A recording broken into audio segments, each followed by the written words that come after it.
वो बकरियों का चरावा हबशी नस्ल से ताल्लुक़ रखता था। रंगत बिल्कुल स्याह और चेहरा बदशक्ल। उसके पास से बदबू की बू उठती थी। सारा दिन यहूदियों की बकरियां चराया करता था।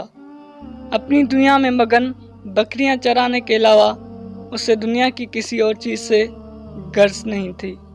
एक दिन बैठा हुआ था कि यहूदी जंगी तैयारियों के बारे में बातें करते हुए पास से गुजरते हैं। आज अचानक उसके दिल में एहसास जागता है कि ये यहूद किससे लड़ाई की तैयारी कर रहे हैं।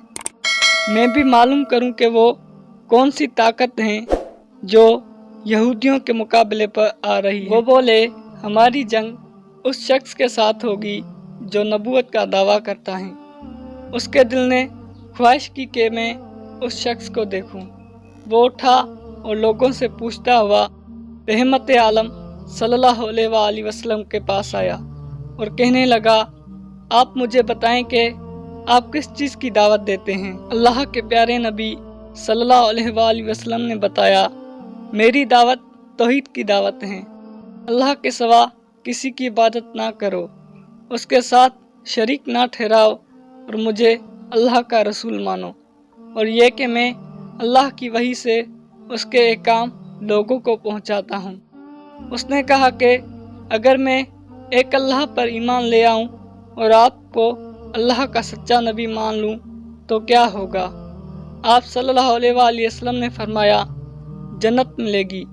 वो बहुत हैरान हुआ और कहने लगा, ए अल्लाह के प्यारे नबी सल्लल्लाहु अलैहि वसल्लम, मेरा रंग स्याह है, चेहरा बदशक्ल है, मेरे बदन से बदबू आती है और मेरे पास कुछ नहीं है।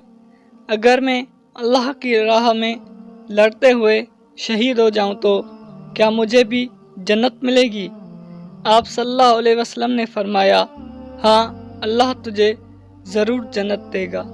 उसके बाद वो फ़ौरन उठा और यहूदियों के खिलाफ जंग में शरीक हो गया और मर्दाना वार लड़ते लड़ते अल्लाह की राह में शहीद हो गया। जब सरवर कायनात को उसकी शहादत की खबर मिली तो आप सल्लल्लाहु अलैहि वसल्लम ने उसकी लाश को देखकर फरमाया, अल्लाह ने इसके चेहरे को हसीन बना दिया है, इसके बदन को खुशबुओं से मुअत्तर कर दिया है और जन्नत की 2 हूरें इसे अता कर दी हैं। ये हसीन चेहरे वाले असूद राई रज़ियल्लाहु ताला अन्हा थे।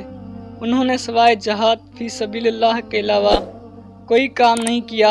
एक नमाज पढ़ने तक की मोहलत नहीं मिली, लेकिन उन्होंने सच्चे दिल से नूरे हिदायत से अपने दिल को मुनव्वर किया और इतना बड़ा मर्तबा हासिल कर लिया।